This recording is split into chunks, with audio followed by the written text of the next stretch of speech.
এই সমন্বয়ক দল নাহিদ, শিপন এরা 2 লক্ষ টাকা চাঁদার দাবিতে ভাঙচুর করে। নাহিদ সে ক্ষমতা প্রয়োগ করিয়া সম্মাননা হিসাব দাবি করিয়া এই সমস্ত কাজকর্ম করে।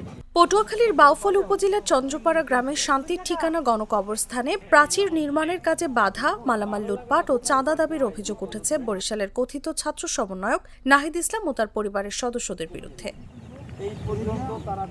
স্থানীয়রা জানান 2006 সালে ব্যারিস্টার মোজাহিদুল ইসলাম কৃষি ব্যাংকের নিলামে 3 একর 37% জমি সর্বোচ্চ দরদাতা রূপে ক্রয় করেন। এর মধ্যে 2019 সালে 90% জমি ওয়াকফ করে গণকবরস্থান স্থাপন করা হয়। আদালতের রায়ে জমি নিশ্চিত হওয়ার পর 3 পাশের সীমানা প্রাচীর নির্মাণ সম্পন্ন হয়। তবে বাকি অংশের প্রাচীর নির্মাণ শুরু করলে নাহিদ ইসলাম ও তার পরিবারের সদস্যরা বাধা দেয়। অভিযোগ রয়েছে তারা চাঁদা দাবি করেন, মালামাল লুট করেন এবং নির্মাণ সরঞ্জাম ভাঙচুর করেন। গণকবরের আম মুক্তার মুশফিকুর রহমান জেলা জজ আদালতে দ্রুত বিচার আইনে নাহিদ সহ 9 জনকে আসামি করে মামলা দায়ের করেন। তিনি অভিযোগ করেন, নাহিদ ইসলাম নিজেকে গণসংহতি আন্দোলনের প্রধান সমন্বয়ক জোনায়েদ সাকিরের নামে পরিচয় দিয়ে পুলিশকে প্রভাবিত করার চেষ্টা করছেন।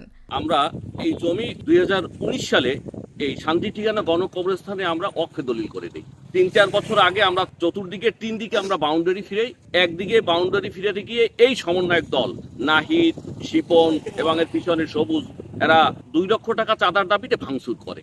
আমরা আদালতে মামলা করি। আদালতে মামলা করার পর 24 ঘন্টার মধ্যে এজাহারের নির্দেশ দেয়। স্থানীয়দের অভিযোগ, প্রাচীর নির্মাণ শুরু হলে নাহিদ 2 লাখ টাকা চাঁদা দাবি করেন। এই জায়গাটা নিয়ে যদি চাঁদা চায়, এই জায়গাটা নিয়ে বলে আমি সম্মাননা টাকা দিতে হবে, এইটা তো ঠিক না। এখানে তারা এমনই একটা দুর্ধর্ষ কাজকর্ম করে যেইগুলো বলে জুনিয়র সাকি আমার কথা শুনবে, থানায় ফোন দেয়, এটা করে সেটা করে এবং কিছু অনর্থক মানুষের মামলা কেসে দিয়ে হয়রানি করে। এইটা কি এইখানে একটা নির্দিষ্ট আমাদের মৃত্যুর পরের একটা জায়গা, সে জায়গা আদালত তাকে রায় দিয়ে দিয়েছে 57% জমি, সেখানে সে কাজ করলো, সেই কাজগুলোর ভাঙ্গিয়া চুরিয়া তছনছ করে তারা এখন বিআই শিপন করে একটা ছেলে আছে, তার নেতৃত্বে এই সমস্ত কাজ হয়। এবং ওই নাহিদ সে সম্মানক হিসেবে সে দুর্দর্শ যে কাজগুলো করে এইগুলো ঠিক না। এলাকার মানুষ তার সাথে থাকবে ভালোবাসা মহব্বত, সেখানে সে ক্ষমতা প্রয়োগ করিয়া সম্মাননা হিসাব দাবি করিয়া এই সমস্ত কাজকর্ম করে। অভিযুক্ত নাহিদ ইসলাম এই অভিযোগ অস্বীকার করেন। যে গণকবর হয়েছে এটা হচ্ছে আমার পৈতৃক সম্পত্তি, আমার বাবার, আমার দাদার গেছে।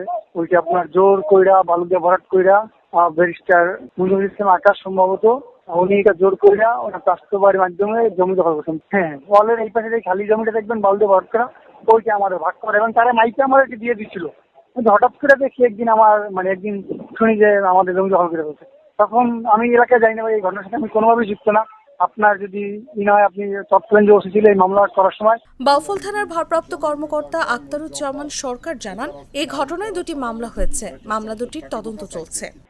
এটা একটা মামলা হয়েছিল, ওই যিনি কবরস্থানটা প্রতিষ্ঠা করছিলেন উনি একটা মামলা করছেন, তো সেই মামলা আমরা রিপোর্ট দিয়েছি, রিপোর্ট চলে গেছে। তারপর এটা নিয়ে পরবর্তী একটা মারামারি হয়েছে, ওইটাও একটা মামলা হয়েছে। এখন প্রথম যে মামলা ছিল সেটা তদন্ত কমপ্লিট করে চলে গেছে, আর দ্বিতীয়টা তদন্ত চলতেছে। চাঁদাবাজিটা তদন্ত না, একটা 2টি বিষয় মামলা করছিল, সেটা রিপোর্ট দিচ্ছি। আর পরে যেটা মারামারিটা তদন্ত চলতেছে। মামলার প্রেক্ষাপটে স্থানীয়রা দাবি করছেন, গণকবর নির্মাণে বাধা দেওয়ার বিষয়টি দ্রুত সমাধান করা হোক এবং শান্তিপূর্ণ পরিবেশে কাজ চালানো যায়। নিউজ ডেস্ক, জাগো নিউজ।